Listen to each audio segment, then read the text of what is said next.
few sailors and miscreants posed to the safe operation of the Blue Rail Line service said government will not allow this to continue. He stated that the State Task Force on Special Offences will take full possession of the whole expanse of land under the Ijora Causeway Bridge and will be sustained by the state government. The commissioner also gave a 24-hour quick notice to those selling petroleum products under the Ijora Bridge to move all their trucks and containers of or risk confiscation, adding that they pose enormous dangers to the infrastructure and human presence in the area. Lagos State government has offered 8 children free eye surgeries as part of its compassionate initiative aimed at addressing blinding eye conditions in the community. The surgical expedition took place at General Hospital, Odon, in collaboration with the Consulate of the People's Republic of China and the Chinese community and enterprises in Nigeria.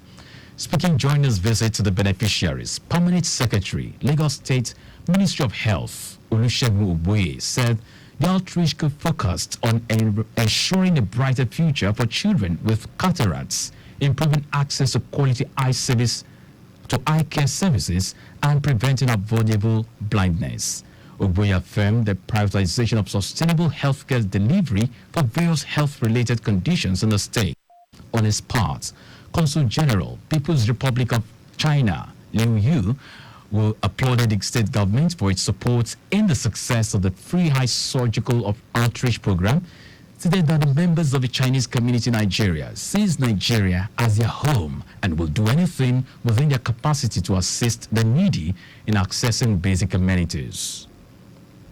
The Minister of Steel Development, Shuaibu Audu, has urged Governor Ahmed Ododo of Kogi State to improve security and promote infrastructural development in the state. Audu made a call in a congratulatory message to Ododo in Abuja for his inauguration as the 5th governor of the state, along with his deputy, Joel Oyibo.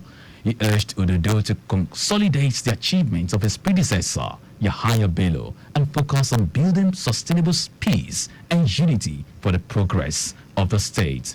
The minister also expressed confidence that the governor will take Kogi to greater heights. Abia State Governor Alex Oti has expressed satisfaction with the progress of work on Port Harcourt Road while assuring that the road will be ready for use by December 2024. Oti showed satisfaction with the level of work done on other road projects currently going on in Aba, assuring that some of the roads will be inaugurated before the rains set in.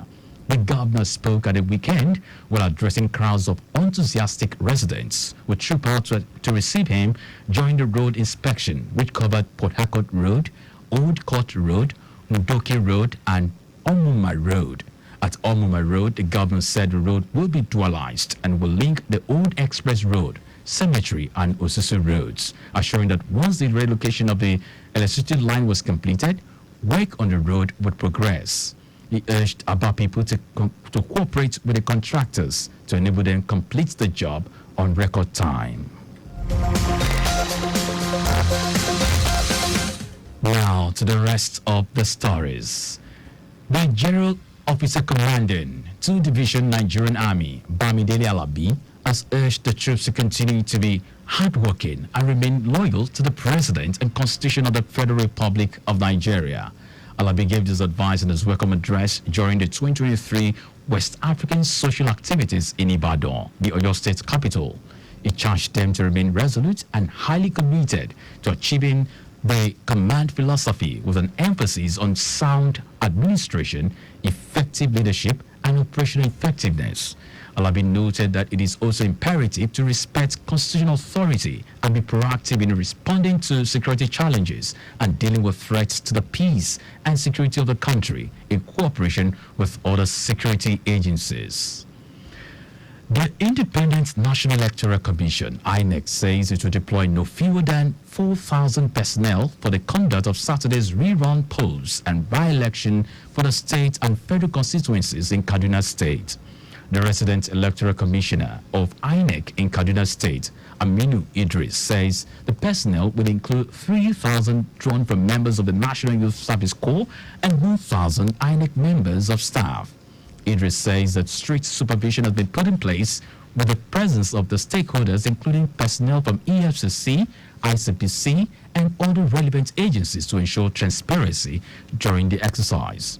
He urges the stakeholders to collaborate to ensure that a conducive environment is provided for the smooth running of elections and for the voters to be vigilant so that troublemakers will not be allowed to disrupt the process. Now to foreign news. 3 United States service members have been killed and many others wounded during an unmanned aerial drone attack on U.S. forces stationed in northeastern Jordan near the Syrian border. President Joe Biden said the attack was carried out by radical Iran-backed militant groups operating in Syria and Iraq. Biden said the 3 American service members lost were patriots in the highest sense. The deaths marked the first fatalities of U.S. troops in the Middle East in months of strikes against American bases in the region by Iran-backed armed groups. The attacks come amid the war between Israel and Hamas in Gaza that began on October 7. Now sports.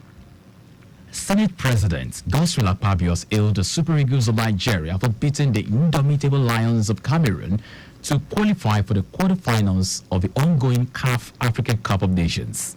Akpabio, in a congratulatory message to the players, asked them not to look back but go on and bring the trophy home.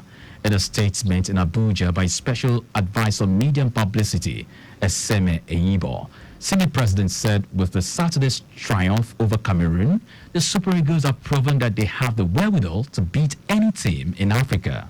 He said the resourcefulness and industry of the Super Eagles from Godswill Akpabio International Stadium in New York to Felix Houphouët-Boigny Stadium in Abidjan is never in doubt. The President of the Senate noted that the Super Eagles' opponents in the quarterfinals, the Palancas Negras of Angola, are no pushovers, but expressed optimism that Nigeria will triumph over them. And that's our news, but just before we go, stay alive. Make use of pedestrian bridges where available. You can follow us and like all our various social media platforms. X, formerly Twitter, Lagos Traffic 961. Instagram, Lagos Traffic Radio 961. Watch us live on Facebook, Lagos Traffic Radio 96.1 FM. On YouTube, subscribe and watch all our previous programs and news on our channel, Traffic Radio 961. Did you know that the Sanwo-Olu administration completed the renovation of the library at the State Criminal Investigation Department, Banti, Yaba? You can get more details on the Lagos State Government website. To end the news, here are the highlights of the major stories. Lagos State Government has issued a 5-day quit notice to squatters under the Ijora Causeway Bridge and Lagos Blue Rail Line Overhead Bridge in Ijora. The General Officer Commanding 2 Division Nigerian Army, Bamidele Alabi, has urged the troops to continue to be hardworking and remain loyal to the President and Constitution of the Federal Republic of Nigeria. We also told you that 3 United States service members have been killed and many others wounded during an unmanned aerial drone attack on U.S. forces stationed in northeastern Jordan near the Syrian border. And in sport, Senate President Godswill Akpabio has hailed the Super Eagles of Nigeria for beating the indomitable Lions of Cameroon to qualify for the quarterfinals of the ongoing CAF African Cup of Nations. For contact with the newsroom, send a message to Lagos Traffic Radio at lagosstate.gov.ng. That ends the news broadcast compiled by Zainab Adebeshi. I am John Omoaka. Thank you very much for listening.